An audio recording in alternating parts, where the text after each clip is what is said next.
اقرأ باسم ربك الذي خلق.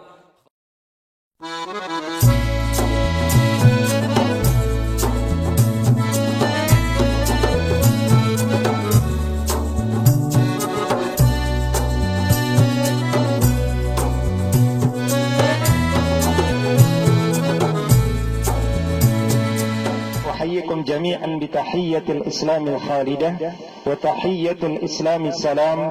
السلام عليكم ورحمة الله وبركاته. الحمد لله الذي هدانا لهذا وما كنا لنهتدي لولا أن هدانا الله. أشهد أن لا إله إلا الله وحده لا شريك له وأشهد أن محمدا عبده ورسوله صلى الله عليه وعلى آله وصحبه أجمعين. أما بعد، فيا عباد الله، أوصي نفسي بتقوى الله فقد فاز المتقون. يا أيها الذين آمنوا اتقوا الله وكونوا مع الصادقين. صدق الله العظيم. Ikhwani fid din, ayah bunda, bapak-bapak dan ibu-ibu, ya, para pecinta surga insyaallah. Alhamdulillah pada pagi hari ini kita masih tidak diberikan kekurangan nikmat apapun, ya. Kaki masih dua, ya. Pak Aziz, kaki masih dua, ya. Alhamdulillah. Tangan masih dua. Pak Ali, tangan masih dua, ya. Alhamdulillah. Ya, mata kita masih sehat seluruhnya, ya, jantung kita masih kuat seluruhnya. Ini adalah nikmat Allah Subhanahu wa taala. Dan kita tadi malam telah mengerjakan salat qiyamul lail, ya, dan tidurnya juga kurang lebih jam 9, ya. Ini sebenarnya bukan tanpa maksud dan tujuan, tetapi hanya untuk membiasakan kira-kira pola jam biologis Nabi SAW itu kira-kira seperti ini. Kata Nabi SAW, qiyamul lail itu adalah tradisi orang-orang soleh jauh sebelum Nabi SAW. Jadi ini bukan syariat Nabi Muhammad qiyamul lail, ya. Yang namanya orang soleh sejak zaman dulu adalah membiasakan qiyamul lail. Dan kata Nabi SAW, orang yang mengerjakan qiyamul lail, maka orang tersebut akan segar sampai seterusnya. Nah, jadi makanya, ya, kalau ada di antara masih ngantuk, dari kualitas qiyamul lail masih perlu dikuatkan lagi, ya. Jadi kalau orang qiyamul lail, kata Nabi SAW, orang itu sepanjang hari itu akan segar, aktivitasnya akan kokoh, dengan syarat tidurnya agak lebih awal, kan? Tidurnya agak lebih awal, ya. Itu jam berapa tadi? Jam 9, ya. Jam 9 sehingga kita bangun di sepertiga akhir malam di jam 2. Ini perlu diangkat dan kita praktekkan bersama, karena setelah ini kebersamaan kita akan selesai hari ini, gitu kan? Dan selanjutnya kebersamaan ini akan dilanjutkan dengan kebersamaan yang lebih kecil, yaitu antara suami dengan istri, ayah dengan bunda, ya. Ikhwatul iman rahimani wa rahimakumullah.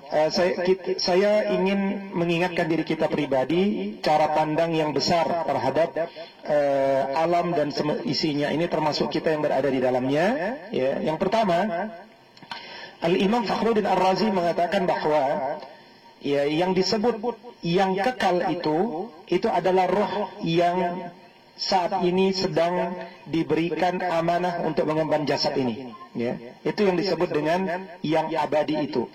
Kita sudah ada bahkan sebelum jasad ini ada, dan kita akan tetap terus ada bahkan ketika jasad ini hilang, ya. Oleh karenanya, cara pandang kita adalah cara pandang roh yang kekal itu, ya.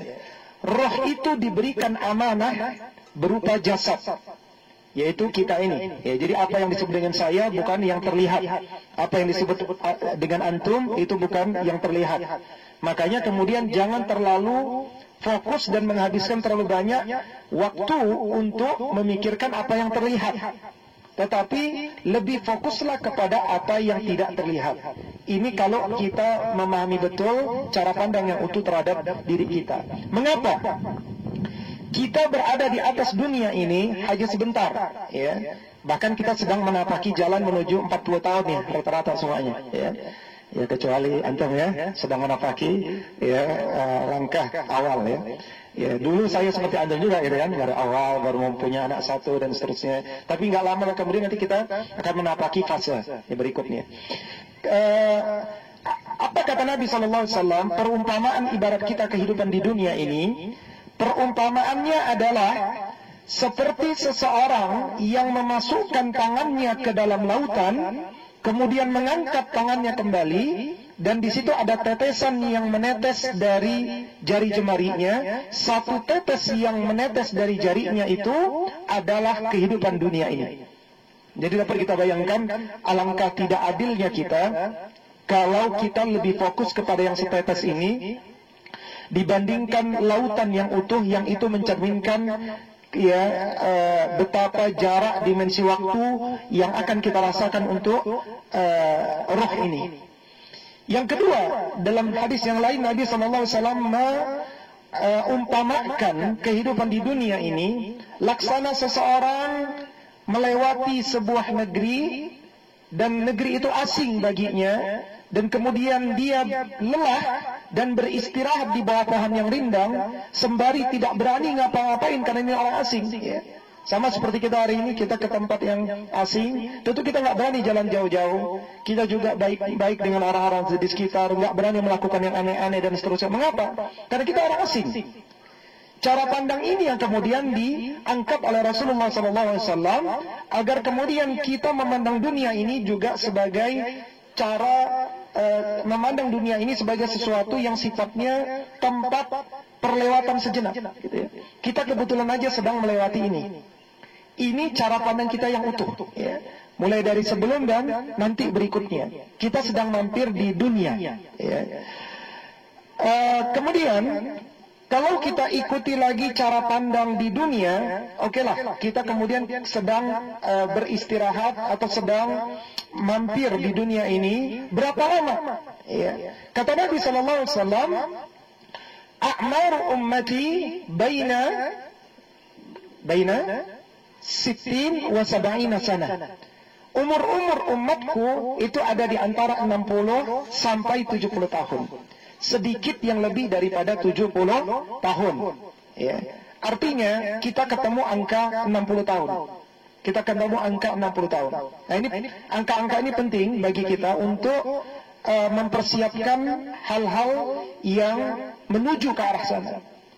Setelah angka 60 tahun kita ketemu ada angka berapa? Angka 40 tahun. Dan itu kita ketemu di mana, Bu? 40 tahun? Ibu pernah ketemu angka 40 tahun? Di mana? Bapak-bapaknya? Pernah ketemu angka 40 tahun di mana? Dalam hadis atau di dalam ayat Allah SWT? Di dalam Al-Quran surah Al-Ahqaf ayat ke-15. Tafadhal antum bisa buka di dalam laptop di dalam handphone masing-masing. Quran surah Al-Ahqaf ayat ke-15. Ini penting ya.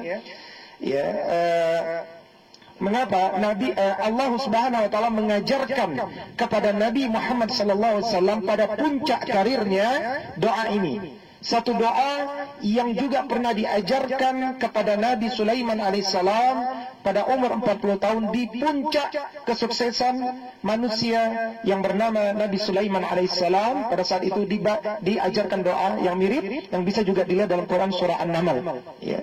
Apa isi doanya? Hatta idza balagha 40 sana.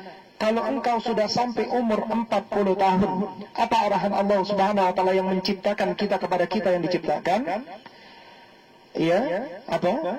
Qalu hatta idza balagha 40 sana qalu rabbi. Berdoalah.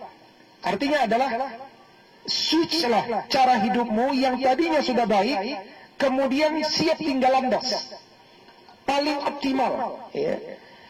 Dengan kalimat doa yang kalau kita hayati ini luar biasa, kalimat tinggal landas ini sebenarnya. Rabbi auzi'ni an ashkura ni'mataka allati an'amta alayya wa ala walidayya wa an a'mala salihan tardahu wa aslih li fi dhurriyyati inni tubtu ilaika wa inni minal muslimin. Ya Rabbku, wahai Tuhanku, mudahkanlah urusanku untuk mensyukuri seluruh nikmat yang telah engkau berikan kepadaku. Ya. Dulu antum, ya, atau mungkin banyak di antara kita yang, ya, perutnya masih sangat cekung ketika kuliah atau mungkin SMA gitu kan. Nah sekarang, nanti, bukan sekarang antum mungkin masih sweet 17 kan. Nanti kalau udah 40 tahun, ya mungkin perutnya udah mulai agak ke depan, ya kan. Ya, dulu makannya masih ngutang sekali sehari. Biasanya kalau umur udah 40 tahun, kerjaannya dari hotel ke hotel, seminar, workshop, macam-macam. Sehingga makanannya ya tidak ada pilihan kecuali yang membuat perut semakin ke depan, kan gitu kan. Nah, itulah ciri-ciri orang sudah makmur, gitu kan. Perutnya ke depan. Makanya kemudian, ya terlalu banyak nikmat yang telah diberikan. Kita sudah punya istri, kita, kita sudah punya istri, kita sudah punya anak, kita sudah punya tempat tinggal, kita sudah punya keturunan mungkin, kita sudah punya apa yang dulu kita belum punya, dan seterusnya. Di puncak karir itulah, karir di dunia itulah, kemudian kita diingatkan untuk berdoa agar bersyukur kepada Allah, bukan lupa. Makanya kata para ulama, kalau orang sudah umur 40 tahun tidak men-switch cara hidupnya, maka kemudian khawatir orang tersebut wafat dalam kondisi seperti itu. Ya. Dan seterusnya, Rabbi auzi'ni an ashkura ni'mataka allati an'amta 'alayya wa 'ala walidayya wa an a'mala salihan tardahu. Mudahkanlah urusanku setelah umur 40 tahun itu untuk dapat beramal salih, yang amal salih itu engkau ridhoi, bukan sekedar amal salih yang kita anggap baik, tapi amal salih yang diridhai oleh Allah Subhanahu wa taala. Maknanya adalah mengikuti mutabaah daripada Nabi sallallahu alaihi wasallam. Ikhwatul iman rahimani rahimakumullah, ada ketemu angka 60, ada ketemu angka 40. Berarti ada ketemu angka berapa? Kalau kita bagi berarti ada ketemu angka 20 kan? Makanya kemudian cara pandang kita seakan-akan kita diingatkan bahwa fase hidup kita itu ada 3 jilid. 20 tahun pertama, 20 tahun kedua, ada 20 tahun ketiga. Episode pertama, episode kedua, episode ketiga. Saya sering ingatkan umur-umur ini nanti penting berbicara tentang ketahanan keluarga. Ya. Mengapa? Antum punya keturunan itu juga penting, keturunan antum semuanya penting untuk kemudian mencermati angka-angka ini. Diawali dengan penghayatan kita sendiri terhadap angka-angka ini. 20 tahun pertama kita ingin jadi apa? Apa cerita kita di episode pertama kehidupan kita? Apa cerita episode kedua daripada kehidupan kita?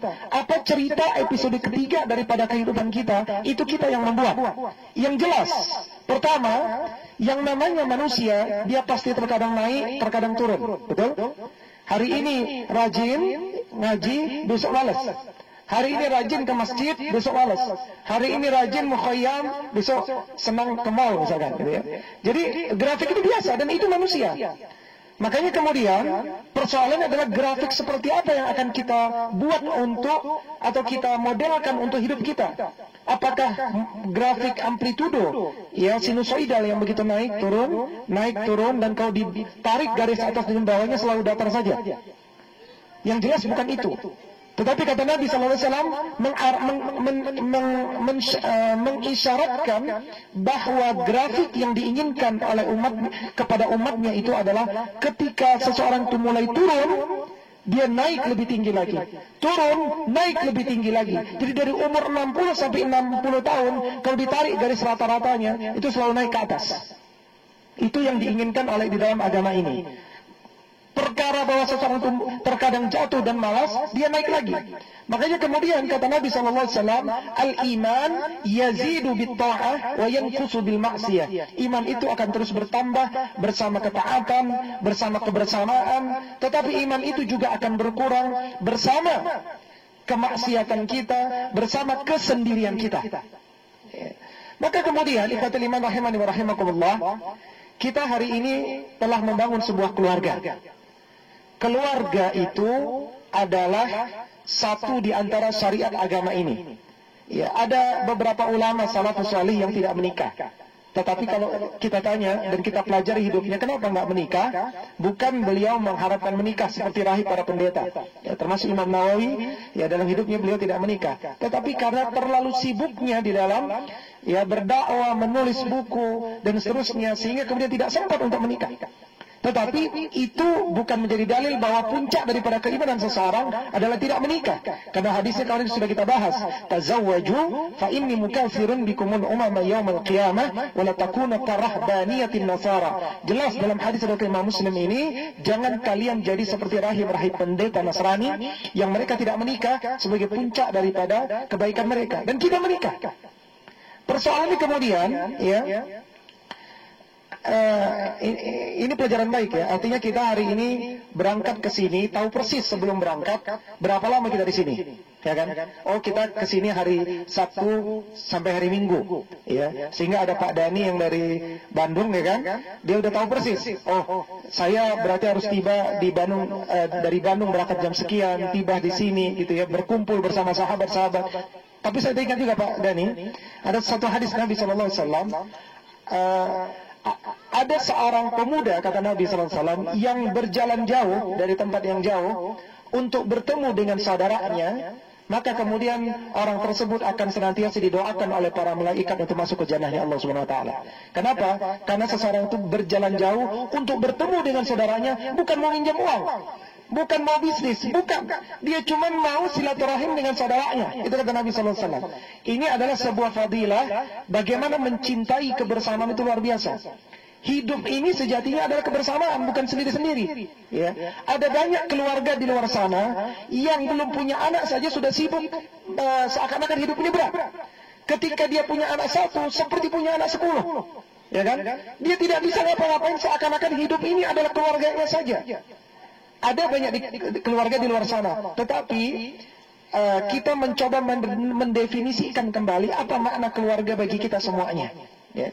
Ikhwatul iman rahimani wa rahimakumullah, kita datang ke sini udah tahu persis bahwa tempat ini adalah dingin, ya kan? Makanya kemudian kita bawa apa? Bawa kaos kaki, ya kan? Bawa selimut, bawa sleeping bag, bawa semuanya, ya. Meskipun insya Allah antum tetap hidup kalau nggak bawa itu semuanya, gitu kan? Tetapi untuk membuat antum lebih nyaman hidup, antum bawa semuanya. Ya, antum sewa tenda atau bawa tenda, pesan makanan dan seterusnya. Ini bagi anak analogi yang bagus tentang kehidupan di dunia ini. Kehidupan di dunia ini kita sudah tahu persis kapan, ya kira-kira rentangnya maksimal, ya minimalnya kita nggak tahu, karena minimalnya dari Allah Subhanahu Wa Taala. Maksimalnya kira-kira kita udah tahu persis. Apa yang akan terjadi kita udah tahu persis. Yang jelas, 20 tahun episode pertama itu kokoh-kokohnya kita waktu itu, ya nggak ada yang 20 tahun kan. Tapi anak-anak kita ini fase 20 tahun pertama itu paling kokoh. Fase episode yang kedua ini adalah puncak kekuatan. Ya, kalau antum lihat Ustaz Luki kan luar biasa kekuatannya kan. Nah, ini adalah puncak kekuatan beliau di episode kedua kehidupan. Tetapi umur nggak bisa bohong. Ketika masuk episode ketiga, meskipun semangat kita tetap kuat, tetapi persendian kita akan semakin lemah. Ya kan? Tetapi lemahnya persendian kita berharap seperti lemahnya Nabi Sallallahu Alaihi Wasallam. Nabi Sallallahu Alaihi Wasallam ketika hidupnya, saya belum pernah ketemu hadis Nabi terkena sakit asam urat. Ada? Nggak ada kan? Nabi terkena penyakit kolesterol. Nabi terkena penyakit apa? Ya, bisulan mungkin ya. Bibir pecah-pecah mungkin ada, gitu ya. Dan seterusnya nggak ada. Ini penting saya sebutkan satu persatu. Mengapa? Ini semua terkait dengan ketahanan keluarga. Kita hari ini 2 hari bertahan di sini karena kita punya ilmu. Tapi kalau kita sekedar datang nggak punya ilmu, datang aja nggak bawa pakaian, nggak ada bawa apa dan seterusnya. Kita duduk di sini nggak tahu mau ngapain, ya. Maka kemudian hadirnya kita mungkin bisa selamat, tapi kemudian hadirnya kita tidak membawa apa-apa, sia-sia. Atau mungkin berbahaya, ya. Atau mungkin berbahaya kita berada di sini. Maka kemudian kita lihat kaum muslimin yang besar itu hari ini kan sedang dipecah-pecah dalam bentuk negara-negara. Ya, ada negara Indonesia berantem dengan Malaysia, saling bertengkar di antara negara. Tetapi kita juga sadari bahwa satu negara itu kumpulan daripada keluarga-keluarga. Ya. Satu kumpulan keluarga adalah kumpulan daripada individu-individu. Ketika kita berbicara ketahanan keluarga, jangan lupa bahwa kita sedang berbicara kumpulan individu-individu. Ketika kita berbicara kumpulan individu-individu, maka kita harus berpikir lebih kecil lagi. Yang disebut individu itu punya berapa aspek? Punya berapa aspek? Ini dia kan? Punya 3 aspek. Pertanyaan berikutnya, apa aspek tersebut? Yang pertama, setiap individu punya aspek apa? Antum punya anak antum punya aspek apa? Antum punya diri, antum punya aspek apa? Aspek jasad, satu. Antum punya jasad kan? Anak antum punya jasad. Kita punya jasad. Yang kedua, aspek ruhiyah. Aspek ruhiyah. Ya, sepakat ruhiyah atau jiwa, an-nafs atau qalb. Yang ketiga, aspek apa? Aspek akal. Ada aspek yang lain? Nggak ada. Kita punya 3 aspek. Berbicara ketahanan keluarga, kita harus paham betul 3 aspek ini. Mengapa? Yang disebut bertahan berarti ada serangan. Ya, kita tadi malam saja, antum nggak tahu, mungkin ada sebagian antum yang tidak tahu, jam 9:30, ya kan? Ini kan bisa terbang ke sana nih. Ini dua biji terbang kan? Terbang. Sehingga harus dilipat. Ya, itu contoh serangan. Ya, serangan, ya bukan serangan sebenarnya. Itu malaikat, ya.